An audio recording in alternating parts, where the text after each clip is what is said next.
FIFA The Best 2023, Lionel Messi a remporté le prix du meilleur joueur de l'année 2022 lors de la remise des trophées FIFA The Best lundi à Paris. Le champion du monde devance Kylian Mbappé, finaliste du dernier mondial avec la France, et Karim Benzema, Ballon d'Or 2022. Le capitaine de l'Albi Céleste a été chaque jour de l'année couronnant une saison face pour une récompense. Lui qui enfin goûtait à la joie de devenir champion du monde au mois de décembre au Qatar en battant la France en finale. C'est la troisième fois que le joueur déjà entré dans l'histoire du football remportant ce trophée, mais la toute première en tant que joueur du Paris Saint-Germain. Les deux premières c'était en 2009 et 2019. Il succède à Robert Lewandowski, victorieux en 2020 et 2021. Le champion d'Afrique et Ballon d'Or sénégalais Sadio Mané est arrivé 6e au classement. Un autre Africain a été récompensé. Il s'agit du Marocain Achraf Hakimi, figurant dans l'équipe type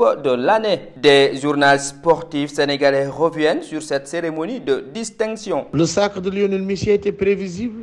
On a vu ce qu'il a fait avec l'Argentine. Il a tiré ses partenaires vers le sommet. Il a permis à l'Argentine depuis fort longtemps de remporter la Coupe du Monde. Et le jour de la finale, on a vu un Messi extraordinaire. Le contraire aurait étonné. Maintenant, quitte de Karim Benzema, certes. Benzema a réalisé une bonne Champions League. Il a été aussi artisan de la victoire du Real de Madrid en Ligue des Champions. Mais la Coupe du Monde a été un facteur déterminant pour la suite. Un Benzema qui a été déclaré forfait pour cause de blessure a anéanti ses chances de remporter le trophée The Best. Lionel Messi, comme je l'ai dit, c'était vraiment attendu. On l'a vu durant toute la Coupe du Monde. C'est lui qui a permis à l'Argentine, de par ses matchs, il a été élu à chaque rencontre homme du match. Hormis la défaite face aux Saoudiens, le titre lui revient.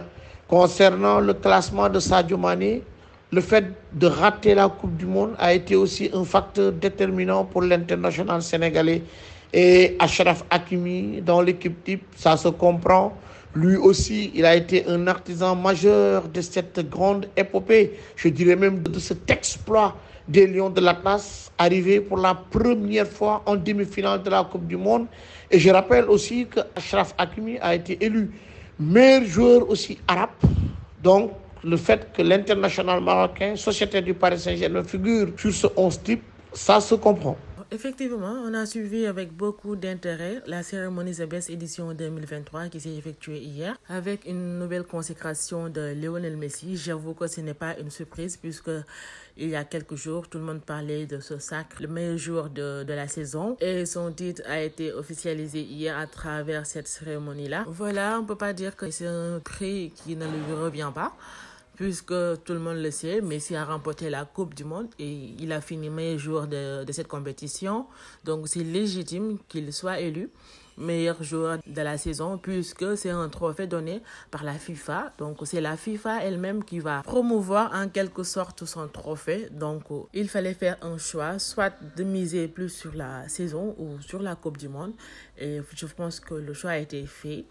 Et que les membres qui ont voté ont fait focus plus sur la Coupe du Monde qui est quand même la compétition de football la plus grande. Ce qui explique notamment la deuxième place de Kylian Mbappé qui devance son coéquipier français Karim Benzema qui est à la troisième place. Ce dernier, on peut dire que c'est son absence qui a joué en sa défaveur. Donc voilà, malgré une saison exceptionnelle qu'il a réalisée du côté du Real de Madrid, il termine de troisième. Donc voilà, c'est un peu logique. C'est également le cas de Sadio Mané, notre compatriote qui est à la 6e place.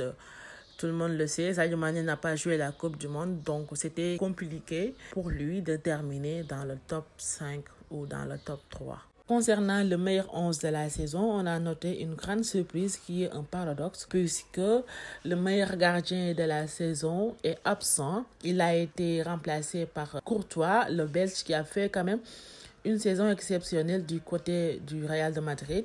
Mais quand même, pour être dans sa logique, il fallait mettre le meilleur gardien de la saison élu par la FIFA. À part ça, on a retrouvé de très grands noms dans le 11 qui ont également réalisé une bonne saison avec leur club. Donc, c'est légitime de voir un Hakimi, par exemple, Casemiro, un Modric, un De Bruyne. C'est toujours la même chose. On peut être d'accord à 100% sur le choix des autres. Mais quand même, on retrouve Quasi les meilleurs de la saison, il en sort 11. Moi, je pense que le sac de Messi est logique. Le fait qu'il termine premier devant Benzema, pour moi, c'est logique parce que d'abord, la FIFA prend en compte la Coupe du Monde, c'est sa compétition et non la Ligue des Champions qui a été remportée par Karim Benzema. Moi, je pense que la FIFA prend en compte ça, la Coupe du Monde qui est devant, qui ne peut pas être derrière la Ligue des Champions. Donc, c'est une année exceptionnelle. Donc, il y avait la Coupe du Monde, c'est peut-être pour cela. À mon avis, peut-être s'il n'y avait pas la Coupe du Monde, peut-être Benzema pourrait être sacré. Mais en temps, les choses ont changé parce que puisque après la Ligue des Champions, il y a la Coupe du Monde qui est intervenue en fin d'année 2022. Donc, logique que Messi soit premier des best FIFA 2022. Donc, à mon avis, Messi mérite ce titre, ce sac. Contrairement à Benzema qui n'a pas démérité mais quand même qui a déçu par rapport au classement de Sadio Mané, 6e. Moi je pense que c'est quand même un bon classement pour Sadio Mané qui n'a pas pris part à la Coupe du Monde. C'est un bon classement pour lui parce qu'il a devancé des joueurs qui ont pris part à la Coupe du Monde. Exemple Neymar, Vinicius Junior, beaucoup de joueurs qui ont disputé la Coupe du Monde. Sadio Mané est passé devant eux. Donc pour moi, c'est quand même un bon classement. Vu ce qui s'est passé en fin d'année pour lui, il n'a pas pris part à la Coupe du Monde, il s'est blessé, donc il mérite quand même cette 6e place, vu ce qui s'est passé pour lui avec son absence au mondial. Également, même si avant son départ pour la Bayern, il a remporté avec Liverpool des trophées, si je ne me trompe pas, la Coupe de la Ligue avec Liverpool, si je ne me trompe pas, je crois que c'est maintenant Sadio Mané 6e, c'est quand même acceptable qui termine à la 6e place. C'est best FIFA 2022. La cérémonie n'a pas uniquement célébré le champion du monde 2022. Plusieurs autres trophées étaient également au jeu, dont le trophée du meilleur gardien et gardienne, de la meilleure joueuse, du meilleur entraîneur et entraîneuse ou le prix Puskas du plus beau but de l'année. Sans oublier le prix Fair Play de la FIFA.